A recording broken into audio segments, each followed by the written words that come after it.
Okay, so the first question is, can you, just say your name and your brand. My name is Audio Helkuik, and my brand is Audio Helkuik.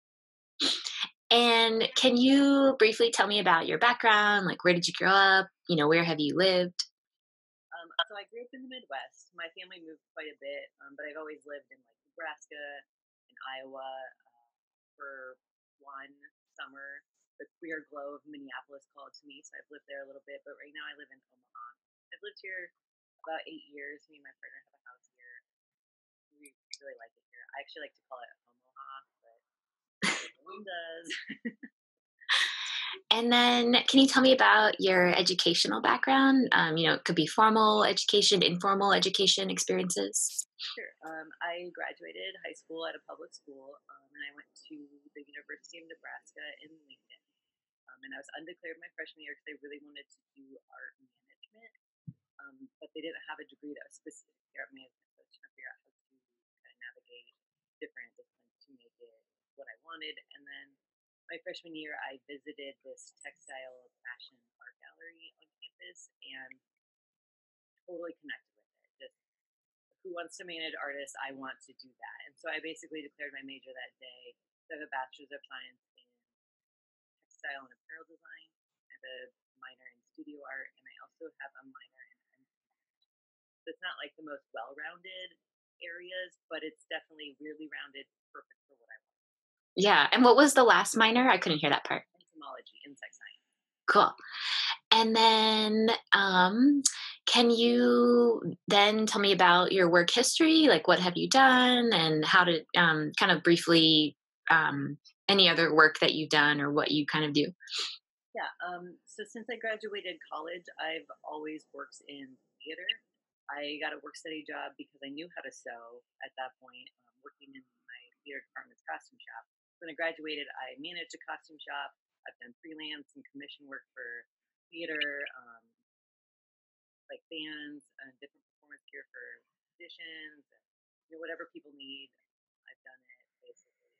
I actually still have a day job in a children's theater, so I continue to still do professional theater costumes. But I've also had part-time jobs as a janitor. I've worked at a record store. I've done warehouse picking, pretty much whatever needs to get done, so I can do the creative endeavors.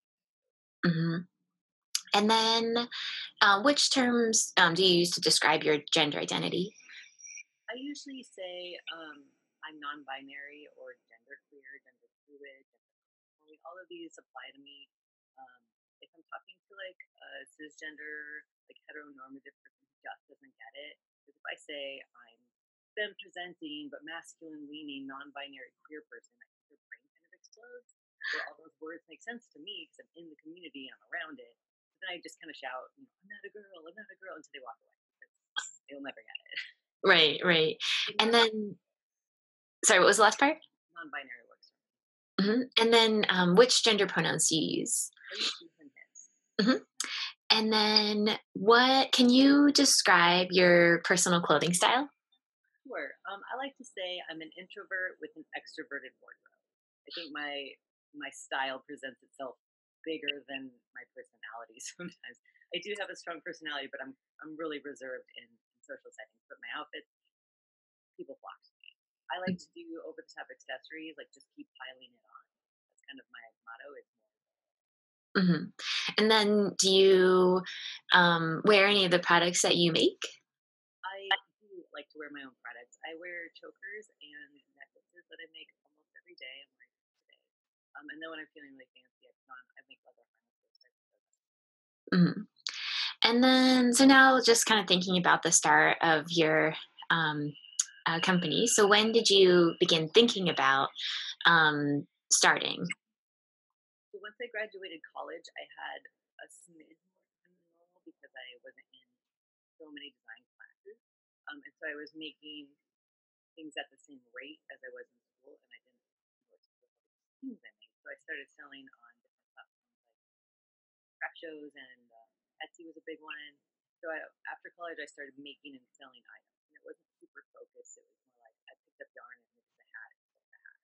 And I picked up a piece of paper, I drew a picture, and I sold the picture. It was very just spontaneous. So I've been doing that for a long time, but it wasn't like a focused brand or like the need to make and sell. Right. And what year did you graduate college? I graduated college in 2008. 2008. And then when did your brand officially become a business? Like, did you incorporate, or how did that when did that come about? Um, I I consider my brand to have started in 2011. Mhm. That's when I changed my name. So my name Audio Helkuik, and then I decided to change. I rebranded my brand and made it cohesive, where I sold only wearables, and I sold aesthetic, had some consistency. So 2011. Mhm. Mhm. And then how did the idea come about, or how did you begin thinking about um, your brand? Like, what inspired you to start? I really wanted to do fashion that was really exciting visually, and didn't draw on menswear or womenswear. Um, I really wanted to just incorporate this nice blend, which is what I focused on my projects in college, is to make androgynous clothing. It's like weird to say that because it's not quite right. It's just like I design without gender. So Mhm. whoever would approach it to wear it, they would connect aesthetically with it.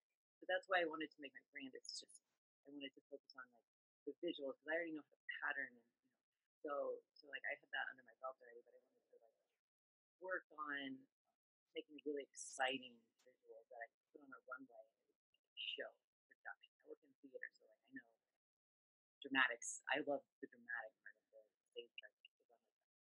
Mhm. And then, what is the significance of the name? I Um, think I maybe kind of know, but I did name my brand after myself, which I was hesitant at first, but if you look through history in the fashion world, this is really normal. So instead of like, I kept getting hung up on what to name it, and I named myself, and I knew that was right, and I love my brand. This isn't easy. So now I have this dichotomy of being audio public person and audio public. I get to separate and overlap those colors. Mhm. And then, can you tell me about the business model for your brand? Like, how does it work? Like, if I was gonna like come to you and I didn't know anything, like, what would that like? How do I get stuff and kind of like? So most of my business is done direct online sales from me to my customer, and most of my products are made by me. So if you went to my website, you place an order, I see the order come in, I go to my workshop and I make it, put it in a box and send it to you. It's pretty easy. I do some wholesale, I do some consignment, I do some in person sales and tabling at different events, but mostly it's online sales direct. Mhm. And then, so for folks who might not have looked ever, like what kinds of products do you offer, and like what kinds of stuff? If I was gonna go like and like get something, like what could I get, and how much do those things cost, and just kind of like a broad spread, like a brushstroke of like what do you make? So I'm a clothing and accessories designer, and I don't have as much clothing as I used to, but I have quite a bit right now, actually. So clothing and my accessories are mostly leather accessories. I make harnesses, I make chokers, I make leather crowns, a lot of leather accessories, jewelry. But then I also offer pins, patches, tees, bandanas that I have produced by other companies. And my products range between $5, and then the most expensive is I think I cap around 200. I try to keep it really affordable. Most of my leather products, like the chokers, is about 30. My harnesses are about. Hmm. Hmm. And then do you think about like do you want to expand what you offer? Like do you have a dream of, other things that you would like want to make and offer, or do you feel kind of set in like do you feel like it's perfect, or what do you think about that? Well, I never think anything's perfect because I'm a perfectionist. So I would love to expand in some ways, but maybe rein some things in other ways. Like right now, I offer a lot of colors, a lot of options, which I love, but I can see um, where people really are drawn to it. So I would like to actually like bring it in, but also I'd love to offer products like pillows and posters, things that aren't wearables. I've only done wearables, so like maybe expand into non-wearables, um, which I can produce. I've just never done it before. Mhm. So I'd like to expand just a little bit, but mostly my expansion is I'd like to expand my marketing with different wholesale markets and different brick and mortar stores that I'm not running. I'd like to expand in those kinds of things. Mhm. Scale that. Right. And then can you tell me about your role in the company? What does it look like for you on a typical day? Or maybe there's no typical day? Yeah, everything's different. I am a sole proprietorship, so it's just me. So a typical day would be I wake up, check my email, try to make sure there's no like crazy emergencies with customers. You'd think there wouldn't be a lot of honest emergencies, but sometimes there's just gotta take care of.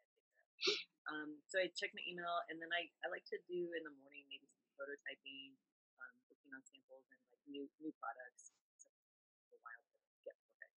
So I'll do that, and then I'll make sure to pack all my orders up. If I have any custom items, I'll make sure to get those up and ready and out the door. And then I like to do product photos, I edit photos, photo shoot, just kind of like juggling, just not the same things, but juggling a whole lot of things over and over.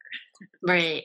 So you are from start to end, like every interface is you. I'm the owner, designer, the marketer, manager of operations, the creator, order fulfillment. I literally walk the codes of orders to my post office and pay for them. I do it all. I do have my partner does help me with the website because I don't know how to do coding. But other Right. than that, it's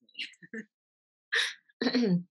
And then it's a lot. Oh, you seem quite busy. Yes, yes. Sometimes you'll say that. I'm like, wow, I'm in awe of like all of that you do. It's so much. And then many hats, it's like you have to like switch modes. Accessories, good thing. And then can you talk about your thinking more about the inspiration and design process for your for the items that you make and produce? Can you talk about some of the design process that you go through and like how do you go from like your initial ideas, like your concepts, then to like the final product? So is it your inspirations? Do you think about do the customers or the people buying ever give you what they want, or how does that kind of work for you? When I'm working on collections, I really like I kind of say a heavy-handed theme because I do like the theatricality of that. So I've done a collection that's like a dark circus theme, or I've done a collection that's all it was all monochromatic books within the models all together. They form essentially a rainbow. It's very very clear. Um, but that was the purpose of that was to challenge me in color. So I like to challenge myself. So before that, I'd only used neutrals. This really pushed me to like all solid color. So once I have like my theme in place, like the last one I just produced and showed at Fashion Week was a Scout theme, so I called it Deer Scout. Then what I do in my design process is I would research Scout uniforms and their basic military needs, so I research military uniforms, history, and different accessories that go with that, and all the culture and all that. So I would research and then find where I want to spin completely, like blend it all up and spit it out in a whole new way, or if I want to just riff off of it, I illustrate patterns and then prototypes, and then I test it with models, and then I do the pattern grading process, which I think is the hardest part. So I Mhm. start at like a when I do my letter when I do my clothing, I like start at medium where I break it, or I small and I big, and then I actually create the product that's going to go on runway for for the product photo. Then people can order it on their side. So it's definitely like I started a theme and made a whole bunch of products that go with that theme with some illustration. Mhm, mhm. And then I just have one. Could you think the sounds like a teeny tiny bit lower right now? Can you maybe move your computer a little bit closer to you? I have a quiet voice too. Yeah, I appreciate it.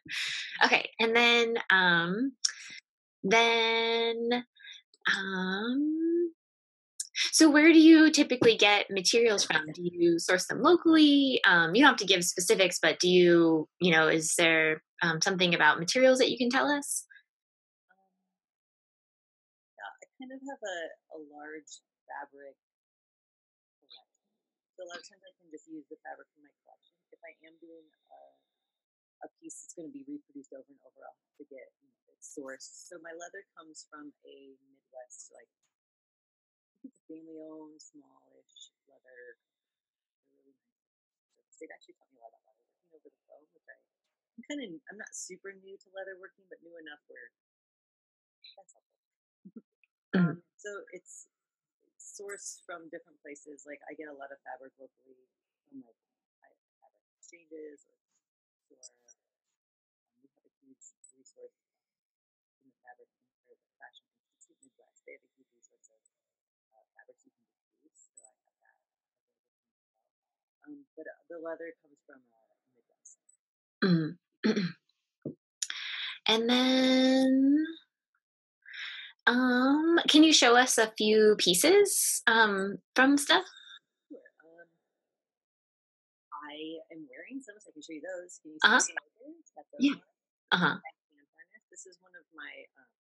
If I wear this out, I get stopped by at least 3 dozen people. People just love this one.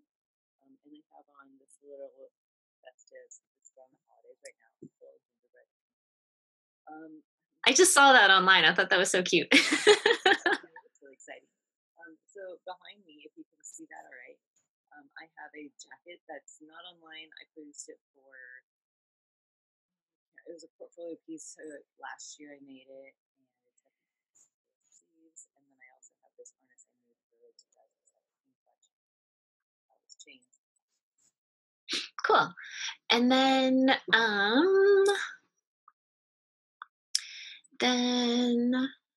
what has been the most, in your opinion, the most successful for your brand so far? And it can be kind of anything. I think the most successful thing that I've found is the standardization of some products.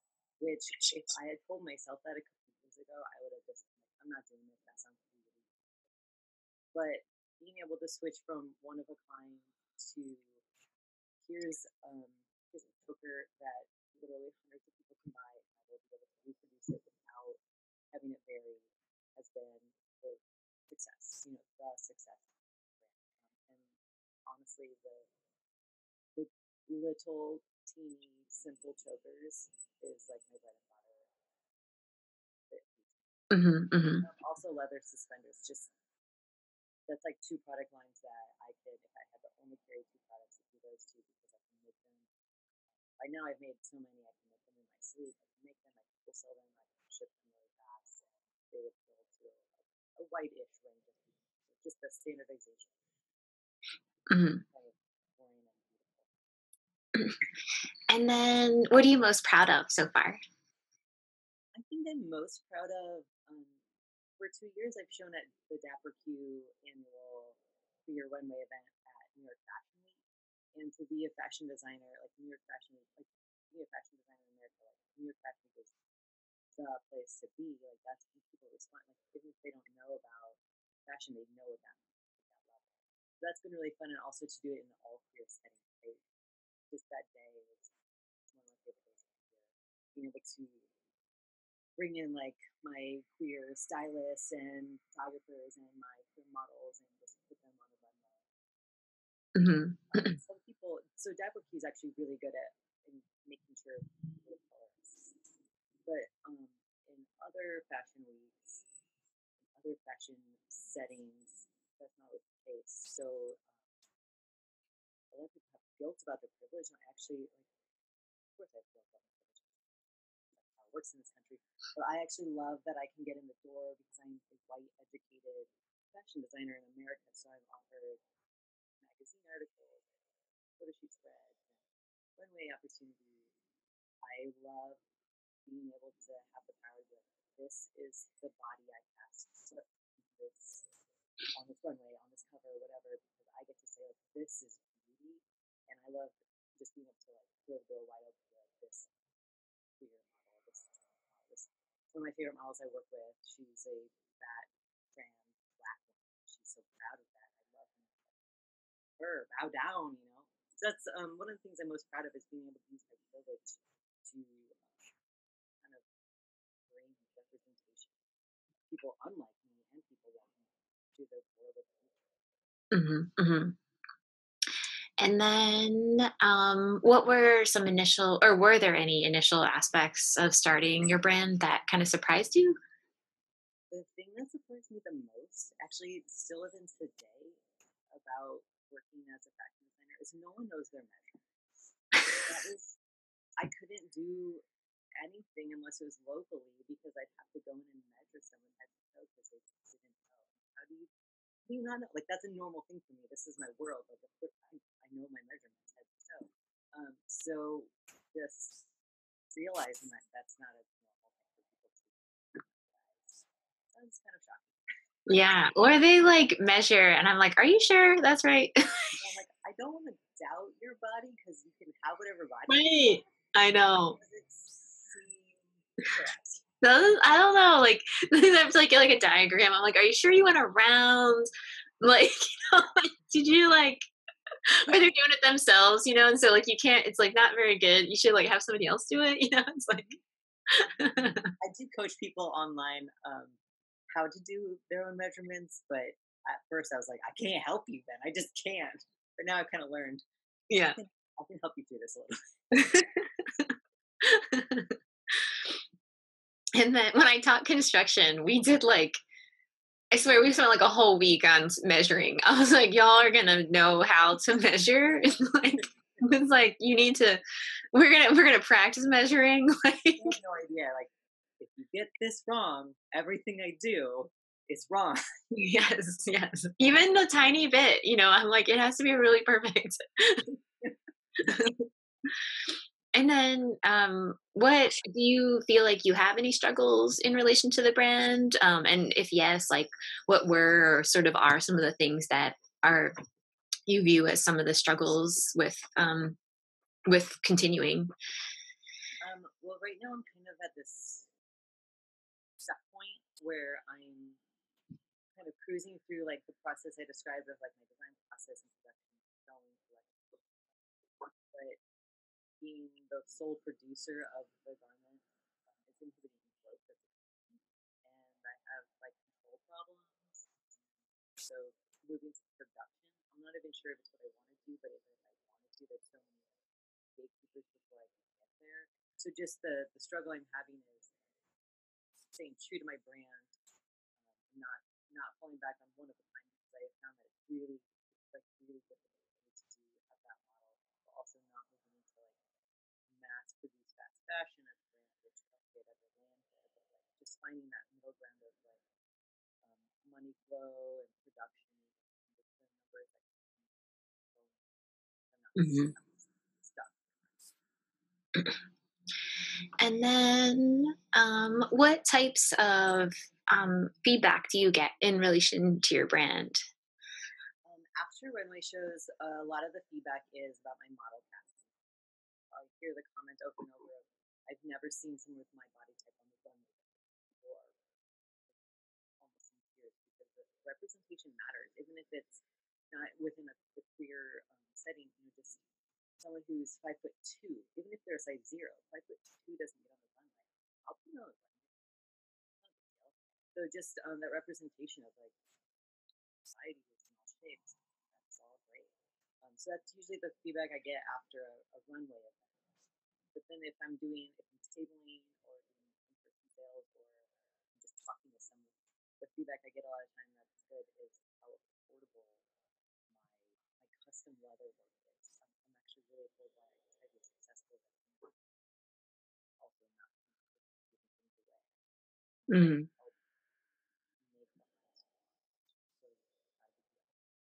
Mhm. And then, do you ever have negative feedback from folks who are in, either within or with or sort of outside? Not to get create that binary because can be fluid, but within the queer LGBTQ plus community. yeah.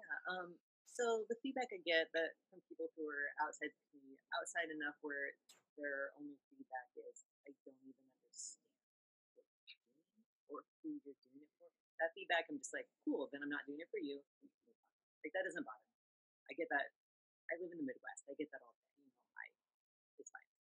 The feedback that I do pay attention to is from within the peer community, and it's been kind of a wild ride with the feedback. People love to be honest with me, so I hear a lot of opinions.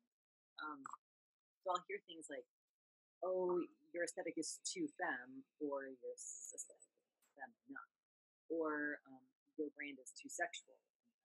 Your brand is not sexual enough. So that was really confusing to hear just opposites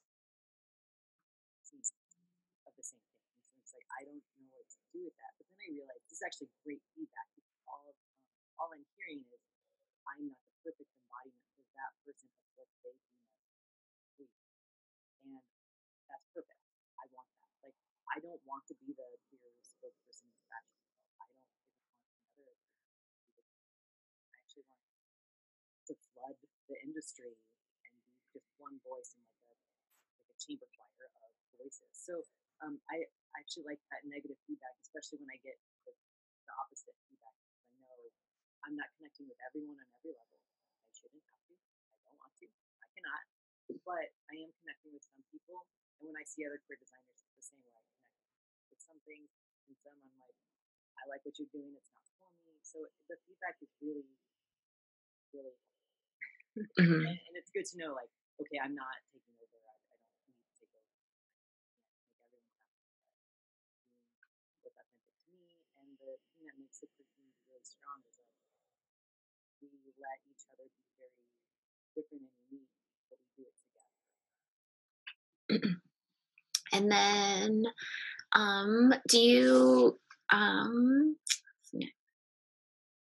you talk about how you initially funded your brand or anything about sort of finances? Do you feel comfortable talking about that?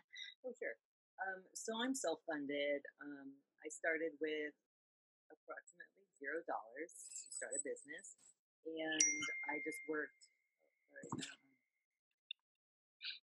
hang on. Okay, so I had approximately $0 to start my business, and I worked 4 to 5 jobs, and I saved up, and then every time I had money to buy equipment or to um, pay for a fee to get into an event, I would be able to do that. So it was very slow growth, and I just definitely dumped a lot of income into it to get it started. So I grew organically, and I made sure I had like checkpoint goals, and if I wasn't meeting them, I had to figure out like a reroute to either do it or change something completely.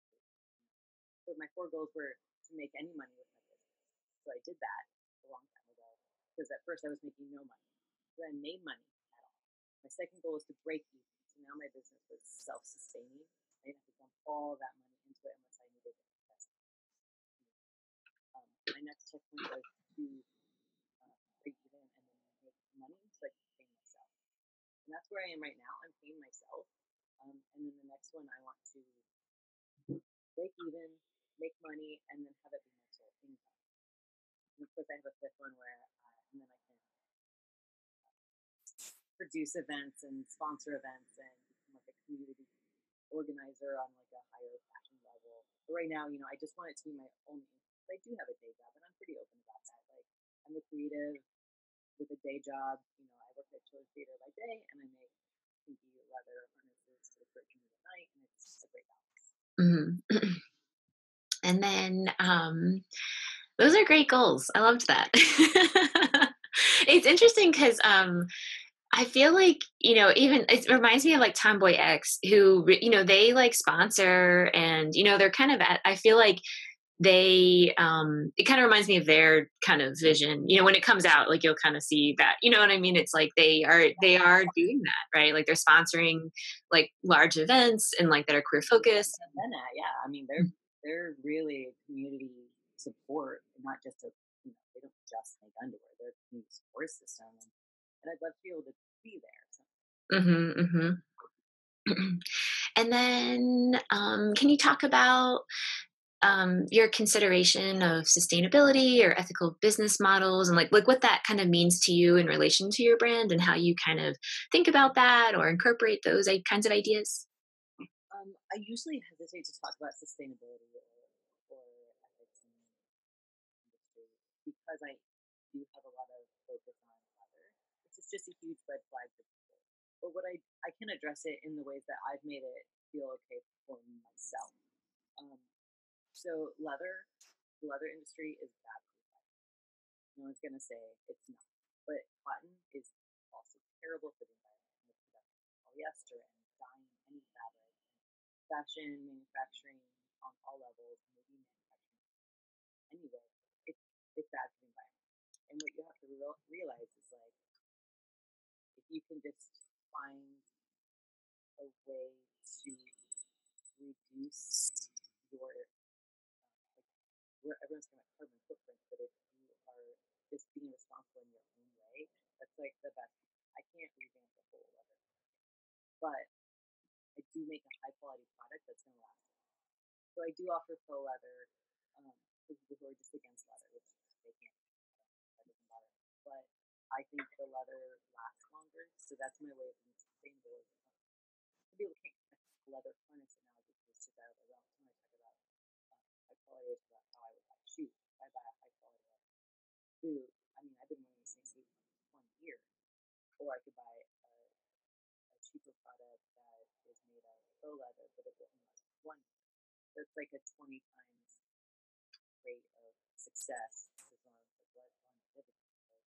So, and if I get tired of my boots, I can pass them on. They'll last me like 20 years. So with my harnesses, that's how I've come to terms with being part of a pretty devastating industry. Is I buy the amount of supplies I need for just a short time. I don't have huge warehouse of inventory. I just buy a little bit at a time. I make a small number of products that are going to last my customers a really long time. And that's as responsible as I have found it to be in an industry that makes me feel really bad. Hmm, hmm. And then, can you talk about your customers? Like, how do how do you think that people find out about your brand? Sometimes I know people like aren't necessarily sure, but it's like, how do they find out? I wonder about that. But how do you think that they purchase? It seems like they purchase online. I think you kind of already mentioned that. And or by reaching out at like if you table or you might go to events and things like that, but do you think that there are other ways that folks find out about you, or do you primarily use one avenue for? I think there's like three paths that people find me, and one is definitely the giant of the three. So social media is definitely um, how people find me the most, especially because it's so shareable. So word of mouth is another way because my customers are quite loyal, but their word of mouth on their social media has been just like the other way I get it is get customers is from runway events or magazine shout outs or whatever. The press from that is big, especially if it's within the queer community and the customers are like, oh my gosh, I love what you're doing. So they can connect with me when I'm out in public doing public. But yeah, social media, especially Instagram, it's such a successful visual. And I can see when my analytics on my website are blocking everything. It's fun. And then who is buying? Like, what kinds of folks buy from you, or like who express interest? Like, is it a wide range? Do you kind of have an idea of the kinds of folks? It's a wider range than people think. My customer that I put as like my target market specific customer, they would be like very fashion adventurous. They're the ones that are like putting together looks, the selfie queens. They like to be seen. They're young or definitely young in spirit, like 20s, 30s. Is kind of like if people had to describe who wears makeup, that's definitely the person. But actually, who I sell to is quite a bit bigger than that, of course. Um, and it's all over the country and the East Coast. It's really exciting stuff in the Midwest. And my customers are basically not, which has been sort of a weird awakening. All these people in my city, not.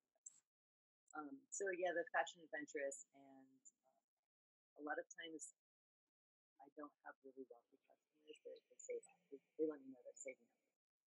So it's a really exciting day when they like finally can buy the harness they've been looking at for. I like to honor that. That's really special that they like looked at me that long and put money away for me that long. So it's great. I mean, it would be also nice if I had a huge amount of wealthy customers that just grew money, but it is nice to know I'm the investment and the transaction.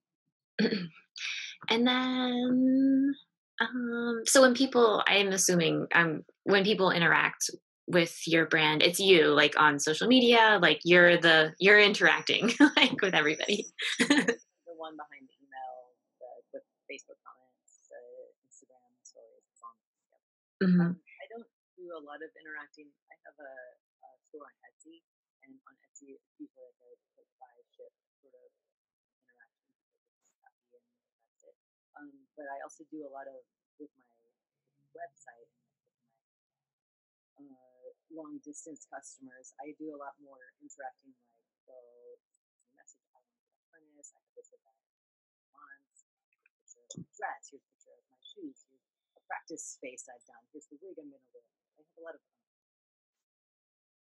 like a kid queen type. They're putting together a full head to toe look, and so they're asking me, "What do you think would go with it?" I have money to spend. I got colors, measurements. I have to style it. They have several pieces, so I do that kind of interaction. Sometimes it's like by ship, and then sometimes it's I get to help style, and then I see them at the event. That's a great interaction. I love that. Hmm. And then when you think about the shopping experiences for your customers, like what kind of experience do you want them to have, or like what do you want them when they come to you and like this brand that you've created? What are you like hoping for? I'm really hoping that they know this is a special brand, a special buying experience. I am very aware that I don't sell essential items. These are non-essential, non-necessity. No one's gonna like not survive the day if they don't have a choker. I love when people say they won't, but like I do know that I'm a luxury item in the scheme. So I want that shopping experience to reflect that. So I'll wrap it up nice, and the people are saving up, they're treating it nice. I wrap it up in a little card, and then open it. I want them to have this interaction both ways. Like, I appreciate you choosing me. I'm so glad that you get to have this with me. I seen heard and just like really special. Hmm. And then, so those are all the formal questions. Is there any? I always ask in the end. Is there anything that we forgot to ask that would be important to know about your brand, your own background, or your story in relation to the brands? Like anything that is like, because we try to think as important questions as possible, like all the questions, but sometimes we don't know. And so, is there something that we missed?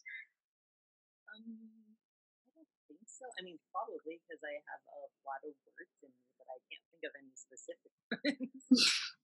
I think probably not. Okay, so let me.